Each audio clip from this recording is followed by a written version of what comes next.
I noticed that my speech today was leveraging technology to create a global ocean community. I'm going to change that on you, and I'm going to leverage technology to create a new country. Now, I know I speak with a funny accent, and so yes, I did say country, not company. So, with that, I'm the founder of an internet project called the TerraMar project. It's an ocean-based digital platform which I'm going to be talking to you about. I just want to go back briefly to talk to you about why I got involved in the ocean, and because I think it's important to have history. So I started diving when I was 9, having become passionate about the ocean, watching Jacques Cousteau on TV. And it led to a lifelong exploration around the ocean that ultimately ended with me becoming a deep worker submersible pilot. On one of my first submarine dives, I was absolutely so excited. I thought, my goodness, I'm going to see a new sea creature. I'm going to be this amazing explorer. And off I was. I went down into the deep. And I went down to over 1,500 feet. And at 1,500 feet, I switched on the lights, hoping to see a new mythical sea creature. But in fact, what I saw was a plastic hanger.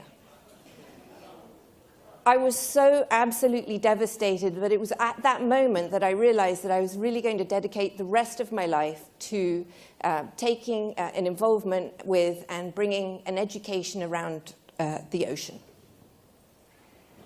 So I just want to ask everybody here a quick question.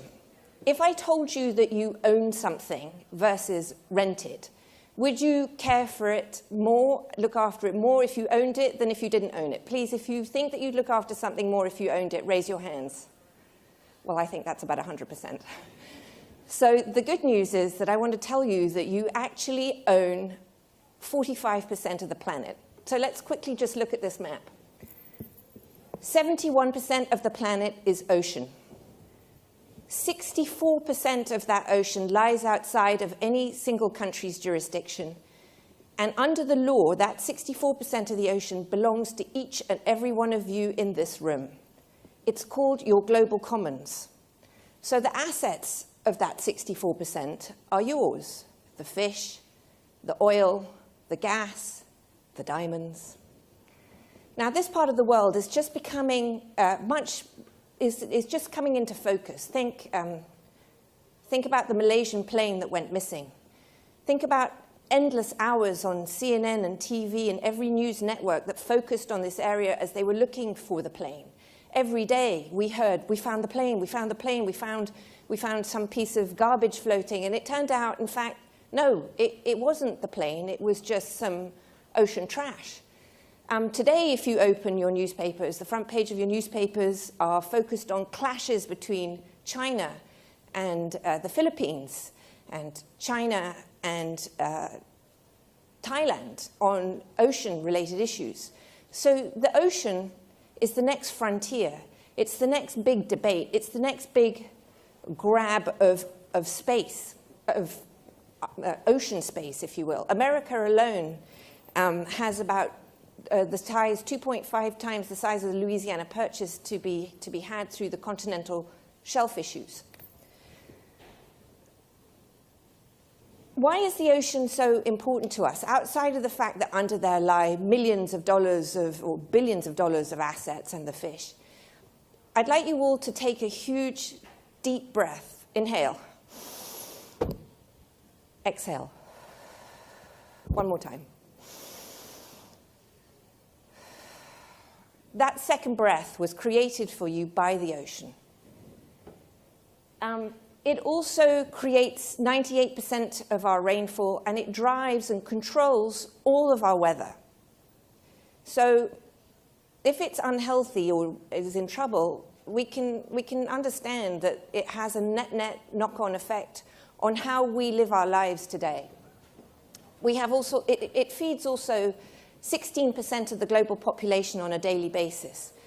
And I'm just going to pick 3 of the problems that face the ocean. One is overfishing, and you might think, why is that a problem? It's because if you take out the largest fishing net in the world today the mouth of it alone can hold 12 Boeing 747s in its mouth. And you can imagine how much fish that thing can just suck up. And the issue with overfishing is that it is removing key species from the ocean that the ocean needs to be productive. That little picture on the side there with all those little critters floating around in it, that's one drop of ocean on somebody's finger. And all those little microbes are what create the oxygen, what feed the fish, that have little planktons in them. And that's just one tiny drop. The bottom photograph that has a circle that says boat, I don't know if you can see it, but all those little black dots are actually fishing boats. And those fishing boats, it's Chinese actually, are fishing for shrimp. Now, if you can imagine, that's not going to, if you're a shrimp and you see this armada coming, you know you're going to get eaten that day because there is no surviving that armada of fish. The super unattractive picture here with sort of flotsam on it, that's called a dead zone. There are about 450 of those and counting. It's just areas where there's not enough oxygen to support life. So the question is, how do we address some of these problems? And I think we care because if we don't care, we can't breathe, we can't eat. It has a very important effect for all of us. So I'm at, the reason I speak so often at the United Nations, and the reason why I created this digital platform, and the reason why I'm here talking to you, is because this September, the United Nations are voting to create a new set of goals called the Sustainable Development Goals that are replacing a set of goals that were created in 2000 called the Millennium Development Goals that focused on important issues such as HIV and malaria. And the Sustainable Development Goals currently, which will be the roadmap for the next 15 years on our planet, do not mention the ocean. And I say to myself, how is it possible? How is it possible that a roadmap for sustainability of our planet, of which 71% of our planet is ocean, does not contain the word ocean?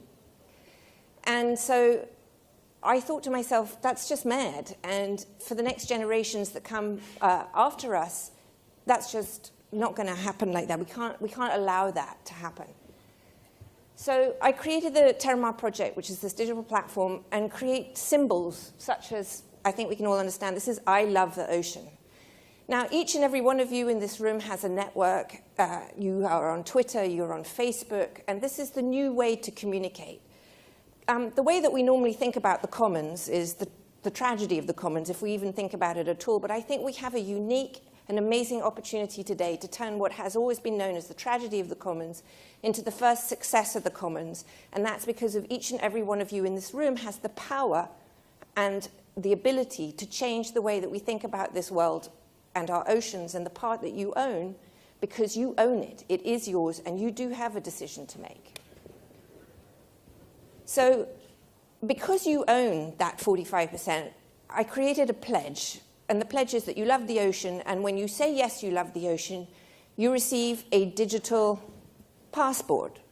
And the passport is how I connect you to the global commons. And it's how I then go to the United Nations and say, yes, we have X thousand people who care enough that signed in, that got a passport, and then shared it with 1, 2, 3, 100, 1,000, 1 million of their friends, and we are going to create a global community because I don't see the things that divide us. Normally what divides us, creed, color, caste, religion, sex, age.